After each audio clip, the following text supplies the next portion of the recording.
Bonjour tout le monde, c'est Antoine pour Photopia, j'espère que vous allez bien. Aujourd'hui, petite vidéo un peu spéciale, on est toujours sur une nouvelle journée à Osaka et on va voir cette fois-ci les rues de nuit et l'ambiance un petit peu plus festive bar. Ce soir, j'ai quand même avec moi le sac à dos trépied parce que je vais prendre aussi des photos de nuit, me balader un petit peu ici et là. J'ai trouvé un espèce de quartier, c'était des cafés, restaurants, peut-être bars. On va voir ce que ça présente là-bas directement, c'est pas très loin, c'est à 20-25 minutes d'ici à pied. En attendant, il faut que j'aille manger quelque part, mais ça on verra après. Juste avant ça, il faut déjà que je recharge moi de mon côté mon Hasselblad avec de la Cinestill 800, donc on va faire ça maintenant.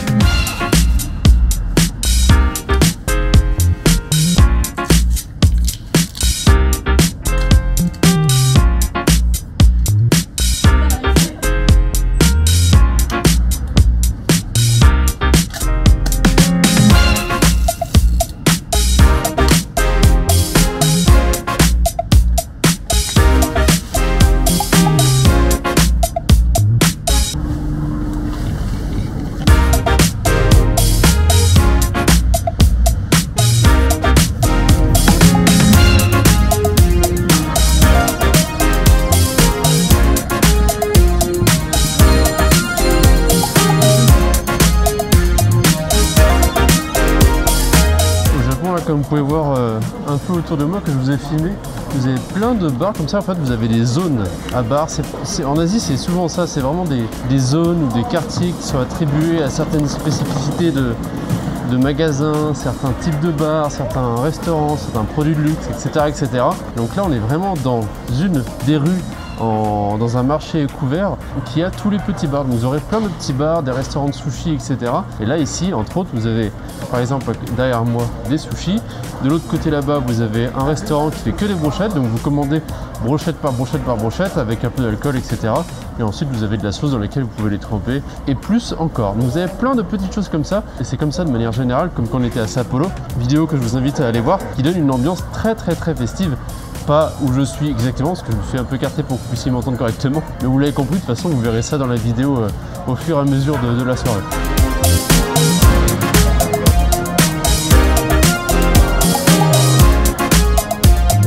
Je vais avancer encore un petit peu dans la rue, mais vous savez quoi, je pense qu'on va rentrer dans une de ces adresses-là.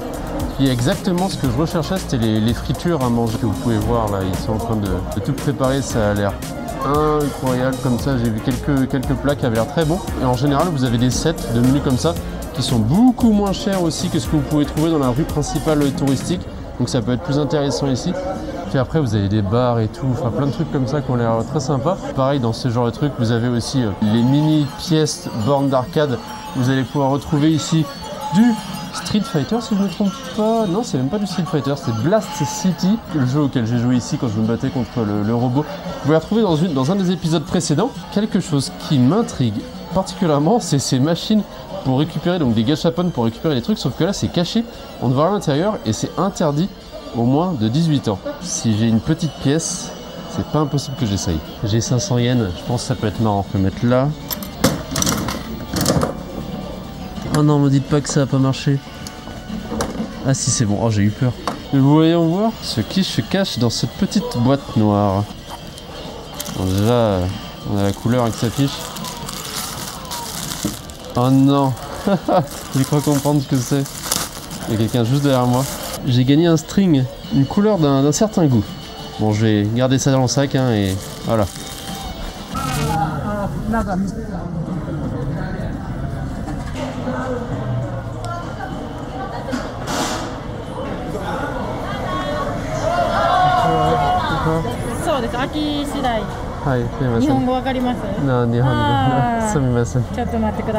Donc du coup elle m'a dit il faut que j'attende dehors si je veux pouvoir rentrer.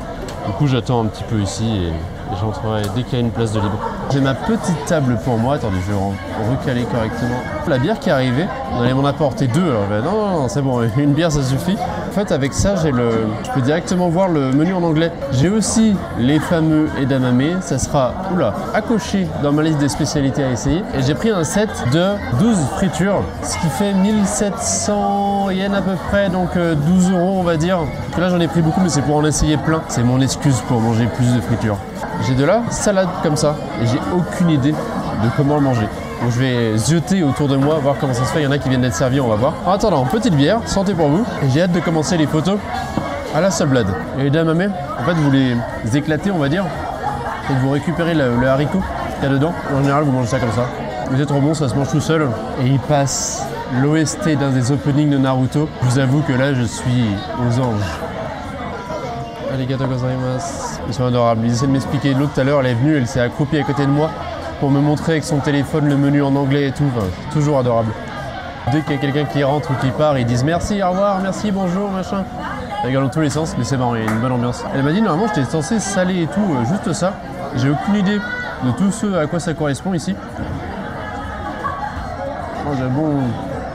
J'ai déjà mangé un truc comme ça, je sais pas ce que c'est par contre. Il vous suffit d'aller quelques rues à côté de la rue touristique. Alors j'allais dire, ils seront contents de vous accueillir. Au Japon, peu importe le restaurant, ils seront contents de vous accueillir. Vous aurez d'autant plus de contact, on va dire, et ce sera moins artificiel. Là, ça doit être des mochi, je pense. Oh, c'est chaud, c'est les tomates. Oh, ça a éclaté partout. Mon téléphone. Oh, c'est bon. Il passe l'OST là, de Chainsaw Man. Voilà, incroyable. Du coup, il mange la salade en la trempant directement dans la sauce soja, j'ai l'impression. On va faire ça. C'est bon, ça s'arrête comme ça. On peut fumer à l'intérieur. Donc effectivement, il y a encore des établissements où vous pouvez fumer à l'intérieur. Je sens un tout petit peu l'odeur, pas tant que ça. En vrai, ça va. Il y en a qu'un qui fume. Ah si, il y en a quand même encore à côté de moi. Bah, je sens pas tant que ça, mine de rien. Mais c'est pas ouf. Poisson. Bon allez, moi je vais continuer à manger et je vous retrouve juste après. Ça là, la dernière que j'ai goûtée, à la crevette, incroyable. Trop bon. Au final, j'en ai eu pour plus que ce que je pensais. Bon, j'ai repris les onigiri à la fin qui coûtaient 300-400 yens. 2700 et quelques yens, j'en ai eu pour quasiment 20 €, ce qui fait déjà pas mal, mine de rien. Pour la quantité, bon après les onigiri ça remplit bien, mais pour la quantité de friture on va dire que j'ai eu, je trouve pas ça si énorme que ça. Même si encore une fois, c'est très bon. Ils sont juste comme ça, tous les uns à côté des autres. Et il y en a un qui fait du karaoké à la télé pour tout le monde. Toujours des bonnes ambiances. Il y en a qui font du tir à l'arc. Il y a la version enfant avec ventouse. Et vous avez la version avec les pics ici, un peu plus cloisonnée. Et il est l'heure maintenant de faire quelques photos.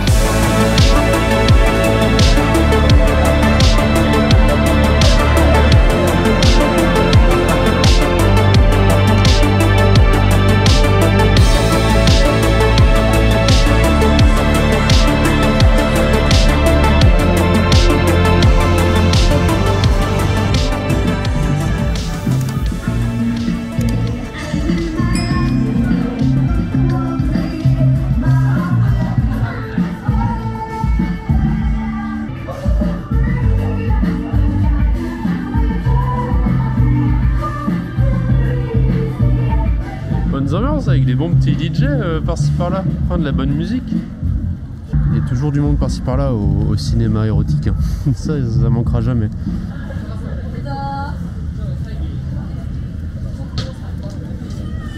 J'ai oublié de vous filmer la partie où je prenais en photo avec la Hasselblad. Pensez à filmer et à prendre les photos en même temps. Je sais pas pour les autres qui font de la photo et qui en font de la vidéo en même temps. C'est une horreur. C'est vraiment... ça paraît con, mais mentalement, ça fatigue beaucoup, quoi. Le fait de devoir penser à ça toute la journée, à penser à tiens, je vais filmer ça, je vais filmer ça, je vais filmer ça, et puis en même temps, garder en tête le fait qu'il faut... prendre en photo des choses parce que ça reste ce que je veux faire principalement, c'est vraiment pas facile. Et les ambiances là, je sais pas si ça vaut le coup de sortir à Hasselblad. J'aime trop cette petite perspective avec la petite fenêtre orange derrière là qui rend vraiment pas mal. Et là pareil, ces deux petits téléphones ici, je trouve il y a un truc aussi à se mettre juste en face qui est vraiment très joli. Vous voyez comme c'est compliqué, le moment où je pense à enregistrer, je fais tout bien, je pose la caméra par terre, j'ai mis le trépied, j'ai pris le temps de tout vous expliquer, j'ai oublié d'enregistrer.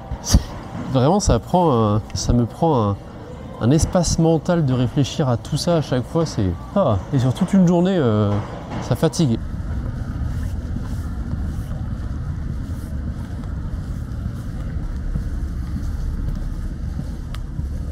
C'était une des rues que je voulais aller voir qui était très jolie de jour. Je me suis dit tiens, si c'est ouvert le soir, il y a peut-être moyen de faire des trucs intéressants. Mais il se trouve que c'est des cafés en fait. Il y a plein de cafés ici, mais il y a quelques cafés qui sont ouverts, mais bon. Il y a des jolis petits bars, vraiment, il y en a un paquet ici, c'est assez incroyable. Et j'adore ces rues. Je sais pas si ça pourrait en faire une jolie photo. Ah, quoi que si, là, il y a un truc avec le jaune qui est reflété en haut, là, la lumière du bâtiment au fond. Il faudrait juste que quelqu'un arrive à passer. Je crois que je vais m'installer là, je vais essayer de prendre une photo avec une silhouette qui passe. Vous ne devriez pas me louper. J'installe mon trépied, je vais mettre à 1/60e de seconde. Donc la silhouette que je vais avoir va sûrement être floue, mais c'est plus une silhouette un peu fantomatique que j'ai envie d'avoir, un petit peu qui erre dans la rue. Donc ça me dérange pas tant que ça. Et là, on va essayer de se faire un cadrage et c'est sympa. En général, j'essaye tout le temps de l'avoir autour du cou pour éviter le moindre problème. J'ai un petit trépied assez léger, mais ça fait largement l'affaire pour la plupart des choses et surtout pour le voyage, c'est un vrai plaisir. Activer la prochaine photo et là je vais pouvoir faire mon cadre. C'est à voir un petit peu du bâtiment derrière. Et ce qui est bien avec cet objectif, c'est que ça a beau être un équivalent 28 mm, j'arrive quand même à avoir des lignes très droites. Après je peux faire ma mise au point. Il n'y a pas de mise au point automatique, hein. Tout est manuel sur cet appareil, donc il faut tout faire à la main. Non, F4. Donc ouais, il faut bien que je pense à ma mise au point au bon endroit. Ici, donc là je sais que j'ai fait ma mise au point à peu près au niveau de l'affiche, donc quand le sujet passera là-bas, je pourrai prendre ma photo. Et bien sûr, avant tout, chose que j'oublie à chaque fois, on enlève le petit cache qui protège le film. Et il n'y a plus qu'à attendre, et on presse, et la photo sera prise. Donc vous voyez, il y a tout un process à respecter avec la Hasselblad et d'autres caméras dans le genre, qui rend la manipulation bien plus fastidieuse, on va dire. Quelqu'un qui arrive, je crois.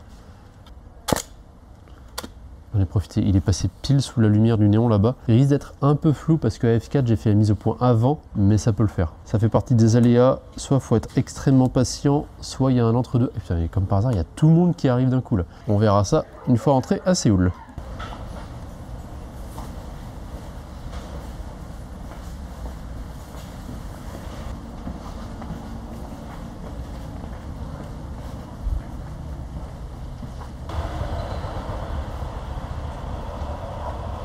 Ils étaient en train de regarder des animés à l'intérieur. En fait, c'est un atelier de cosplay. Ils font des masques. Vous pouvez voir des masques au fond là-bas. Il y a des bustes et tout. Trucs en carton. Ils ont aussi des figurines, etc. Mais c'est tout un atelier à l'intérieur. Très de glace. Et là, ils sont tous posés à regarder leur animé. Au fond là-bas, vous avez des trucs en plastique avec des espèces de figurines ou des fausses armes. Là, il y a des fausses épées qui sont juste là, posées à droite. La culture cosplay, animé, etc., c'est pas un truc que de l'étranger qui est poussé et caricaturé. C'est vraiment un truc que les Japonais pratiquent et font assez régulièrement. Et encore une fois, bah, regardez. Je sais plus comment ça s'appelle, voilà, il s'appelle Kiss. C'est que des serveuses qui sont habillées dans cette tenue-là. Et c'est tout à fait normal. Et les gens y vont. Et apparemment, c'est assez bon enfant. Mais y aller tout seul, ça me paraît un peu bizarre. Y aller avec un ami, ça peut être marrant, mais y aller tout seul, peut-être pas.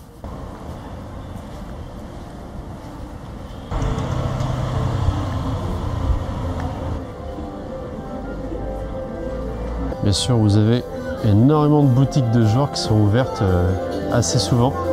Voilà, vous avez les peluches avec des filles animées. Oh, y a trop, la musique est beaucoup trop forte, j'arrive pas à vous parler. Je vais essayer d'en trouver un autre. Game qui est juste là. Il y a peut-être moyen que j'en prenne une avec la Hasselblad juste là, ça peut être assez joli. Hein. Et voilà, encore magasin de cartes de fou, comme je vous ai déjà dit. Et en général, quand vous avez marqué un magasin où il y a marqué DVD, etc., vous avez de fortes chances que ce soit en fait un sex shop. Ça, vous saurez. Au milieu des buildings comme ça, il est totalement collé au bâtiment d'à côté, quoi. C'est incroyable. La rue là, vous avez toutes les Mate, je crois qu'on dit. C'est sûr que c'est les Mate Café. Celles qui sont habillées en soubrette là, qui sont toutes à la suite pour faire de la promo pour les différents bars. Vous entendez tout le temps du bruit ici, à l'extérieur, etc. Et ça donne trop envie d'aller voir. Oui, rien de ce que je fais, hein, mais je vous assure, quand je rentre de Corée, je vais essayer de vous montrer en vidéo, vous faire un bilan des photos que j'ai, une fois que tout sera retouché. Et à mon avis, il y a des pépites dans le lot. Ça m'impressionne la politesse, le service à la japonaise. Là, il y a des clients qui venaient sortir d'un bar. Les clients étaient déjà en train de marcher en face, quoi. Et derrière eux, il y avait la serveuse qui disait arigato et qui faisait la courbure et qui restait pendant bien 2 secondes totalement penchée à 90 degrés, alors que les clients étaient déjà en train de partir et de parler entre eux, quoi. Impressionnant. C'est peut-être trop hein, pour certains par moment, mais impressionnant à voir.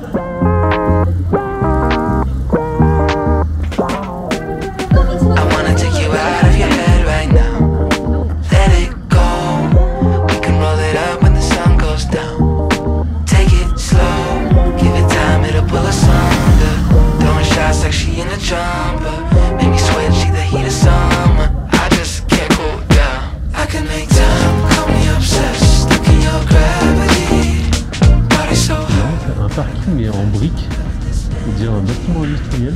En plus, il y a même la chimie. On dirait des appartements, mais non, c'est juste des voitures.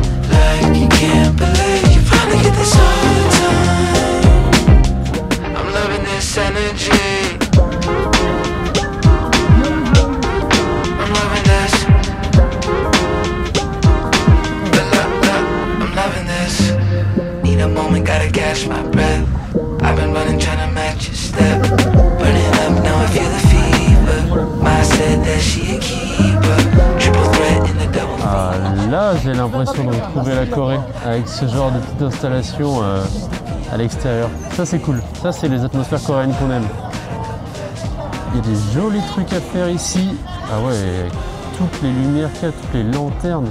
Ça en finit jamais. Et ce que j'adore vraiment, c'est que ça va dans tous les sens. Il n'y a pas vraiment de limite, pour aller sur la rue, etc. C'est vraiment de partout.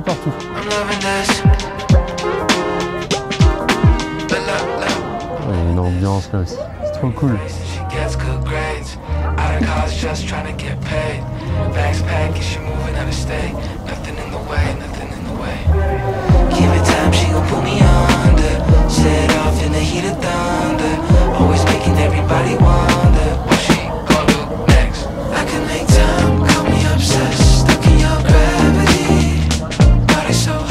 Là, je pense que ça va être le moment de sortir la Hasselblad. J'aime beaucoup la lanterne qui est en haut au milieu. Là, ça va donner amplifier le côté symétrique du lieu avec le format carré. Quand on cherche vraiment à avoir la photo parfaite, 12 photos, il faut les réfléchir quand même. Et il faut réussir à les sortir en une soirée. Je viens de prendre ma photo à la Hasselblad, là, tranquille, avec les jolies lumières qu'il y avait derrière.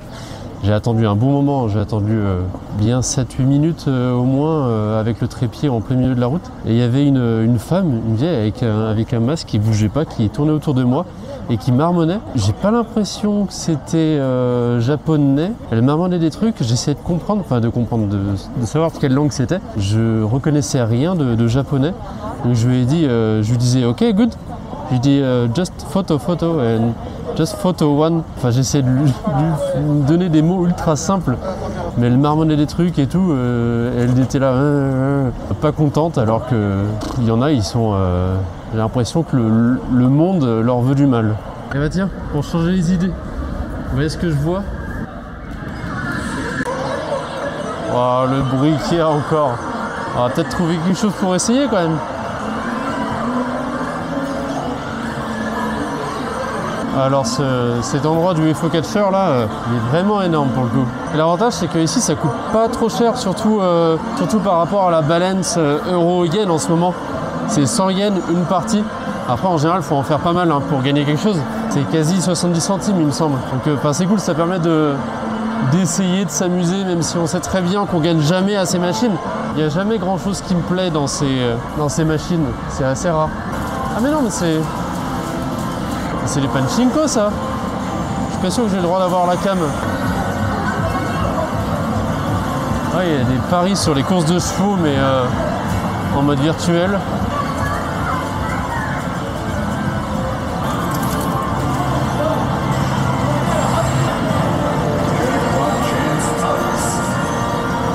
Là-bas il y a un jeu de pêche virtuel.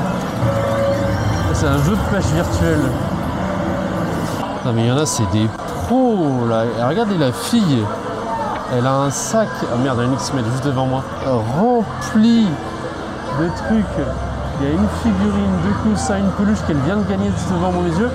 Et en bas, elle a encore plein de trucs, un énorme sac. Ils ont hacké le machin, c'est pas possible. Là, il y en a qui ont bien vu, hein. Ça donne encore plus de charme à ces magnifiques rues. J'aurais peut-être dû prendre là le zoom. Faire une photo de loin, je pense qu'il y a quelque chose de sympa à faire.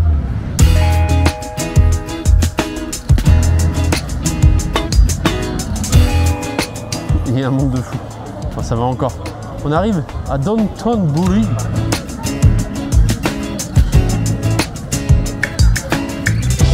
Et bien évidemment, la rivière de Dotonbori. Je sais même pas comment elle s'appelle la rivière, mais très jolie. Et c'est l'endroit aussi où il y a énormément de Coréens.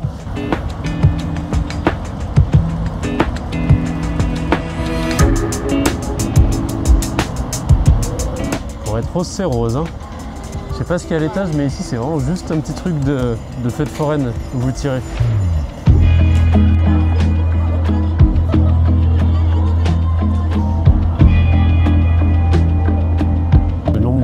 se sont convertis photographes grâce à leur copine ou à cause. Hein.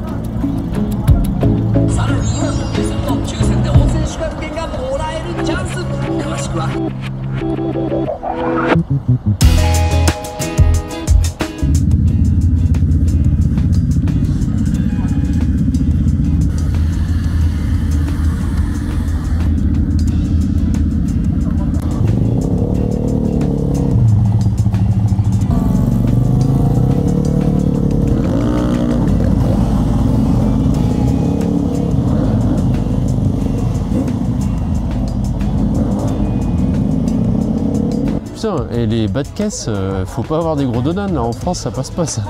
Ah oui mais il y a vraiment en plus tous les trucs là-bas et tout. Ah, j'ai bien fait de revenir là où je suis venu arriver au début de la vidéo. Bon écoutez, la vidéo a l'air de se terminer ici. Ah oui, autour de moi c'est totalement vide, je me suis dit je vais repasser par là au cas où il y a peut-être encore un petit peu d'activité, etc. Mais il faut croire que même le samedi soir ça ferme vers minuit, 1h. Moi, je vais vous quitter ici. Il me reste malheureusement encore une photo à faire avec le Hasselblad. Comme quoi, c'est pas si facile que ça de réussir à choper le meilleur du meilleur, on va dire. C'est sur ces petites ruelles que je vais vous laisser. Ça me fait penser qu'il faut que je fasse une vidéo dans le genre aussi à Séoul pour vous montrer les jolies lumières. Je le ferai en rentrant, promis. J'ai encore plein d'autres petites vidéos à vous faire aussi. En attendant, comme d'habitude, moi je vous retrouve dès demain pour une nouvelle vidéo. C'est Antoine pour Photopia. Ciao.